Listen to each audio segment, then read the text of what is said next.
The Aristocats, a read-along storybook.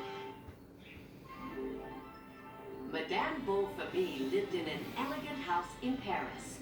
Edgar was her loyal butler. Everywhere she went, Madame took Duchess and her 3 kittens. Duchess and her kittens were pampered and given every comfort. The cats loved Madame, and she loved her cats. The kittens were all very talented. Toulouse was an artist. He was learning to paint. Berlioz and Marie were musical. He was learning to play the piano. She was learning to sing. One day, Madame's lawyer came to meet with her. "I want to make out my will," Madame told the lawyer. In his room, Edgar listened in on Madame's conversation through the speaking tube. Madame had decided to leave all of her fortune to Duchess and her kittens. "Oh no," Edgar cried. "If it wasn't for those spoiled cats, I would get Madame's fortune." "I'll think of a way," Edgar said. "Those cats have got to go." "Rock-a-bye, kitties," the greedy butler hummed as he put sleeping pills into the cat's cream. The pills went plop-plop into the pot. "Here you are," Edgar said as he brought the cream to the hungry cats. "Once they're asleep, I'll take them far away," he chuckled to himself. Duchess and the kittens enjoyed their meal. They even shared it with their friend Roquefort the mouse. Roquefort skittered back to his mouse hole to get a cracker, but fell fast asleep. Soon, all the cats were asleep too. Madame had gone to bed, and the house was silent. Edgar gently lifted the cats into their basket. Edgar took the basket outside to his motorcycle. Under cover of darkness, he drove far away from the city. Suddenly, on a quiet country road, 2 dogs came bellowing out of the darkness toward the motorcycle. The barking dogs startled Edgar, who drove off the road and into the river. The basket holding Duchess and the sleeping kittens was thrown from the motorcycle. After a frantic chase, the terrified Edgar headed straight back for the city, leaving Duchess and the kittens behind, along with 2 tired-out hound dogs. In the distance, a storm approached. "Where are we?" Duchess asked, as she awoke in the dark alongside a stream underneath a stone bridge. "We're not at home at all." Duchess and her kittens were all confused and frightened as the storm came.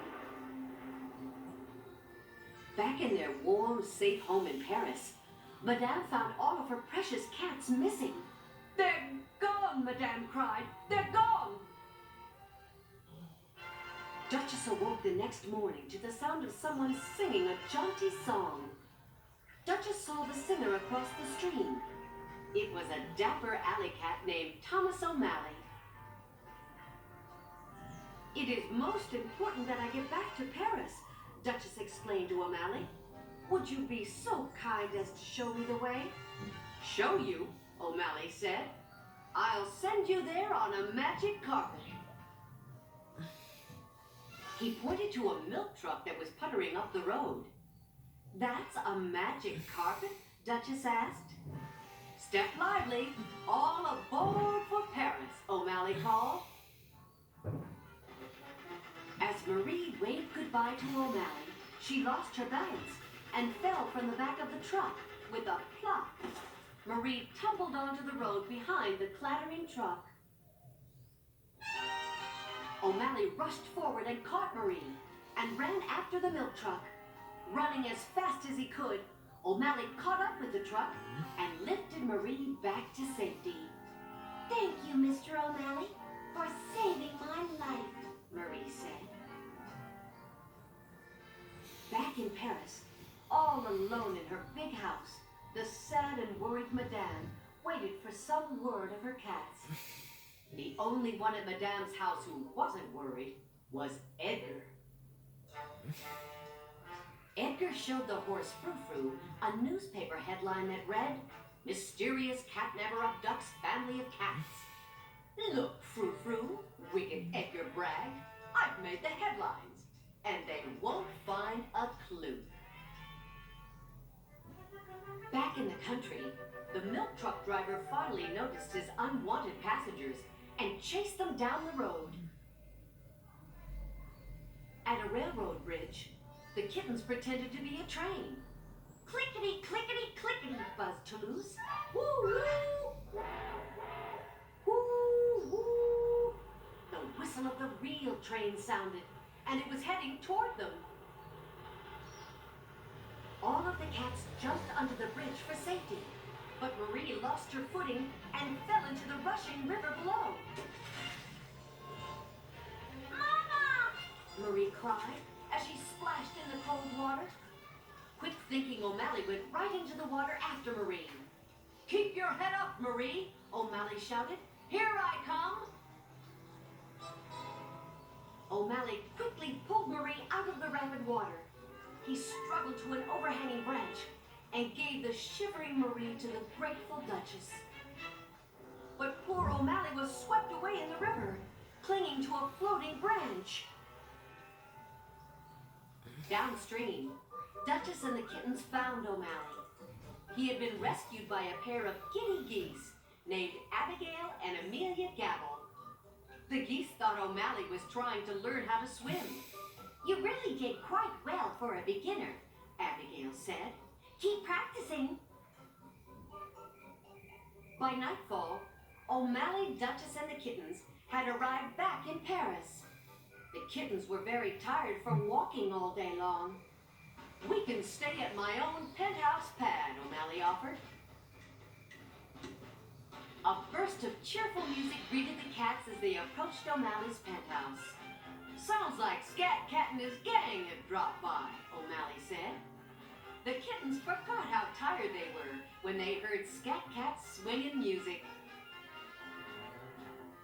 "Big man O'Malley is back in his alley," Scat Cat said when he saw his friend arrive. O'Malley introduced Duchess to Scat Cat. "Duchess, this is the greatest cat of them all." Scat Cat and his band happily sang a song and loudly played their music. Duchess and O'Malley joined the celebration with a happy dance. "It isn't Beethoven, Mama," Berlioz giggled, "but it sure bounces." They all danced and sang and had a lot of fun. Scat Cat and his wild band played and sang "Everybody Wants to Be a Cat." The party lasted until the middle of the night. After the party was over, O'Malley and Duchess admired the full moon. "I'm going to miss you," O'Malley told Duchess. "We will miss you too," Duchess said softly. "But tomorrow we must go home to Madame."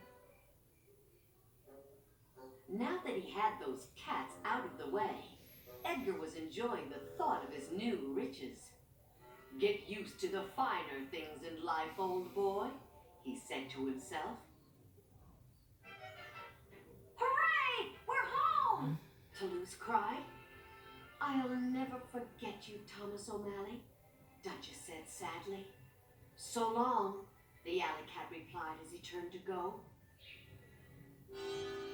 "It can't be them," Edgar cried when he saw Duchess and her kittens.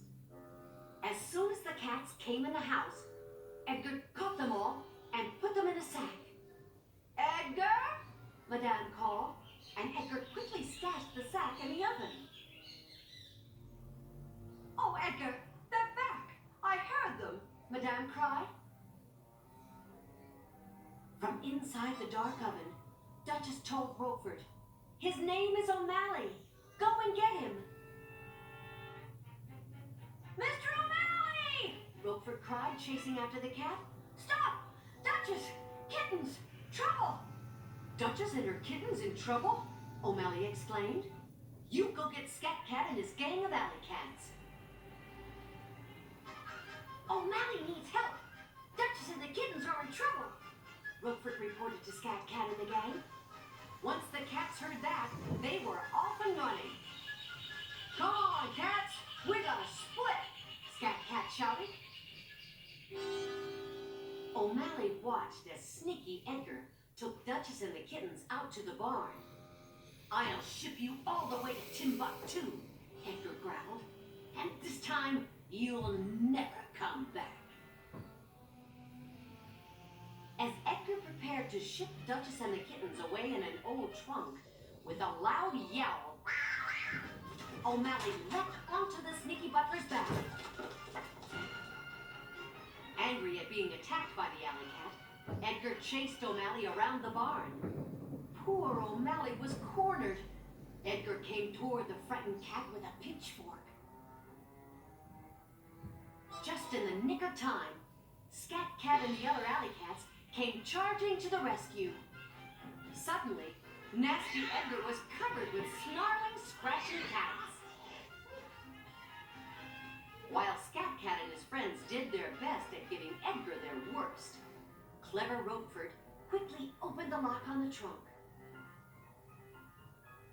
Duchess and the kittens were free, but they weren't out of trouble yet. Everybody out of here fast, O'Malley commanded. As Duchess and her kittens jumped out of the trunk, a swift kick from Frou-Frou knocked Edgar into the trunk. Scat Cat and his band quickly shut the lid and locked the helpless butler in. Scat Cat and his friends pushed their cargo out to the waiting shipping van. Poor Edgar was off to Timbuktu. Duchess and the kittens had a happy reunion with Madame. I think this young man is very handsome, Madame complimented O'Malley. She invited O'Malley to stay.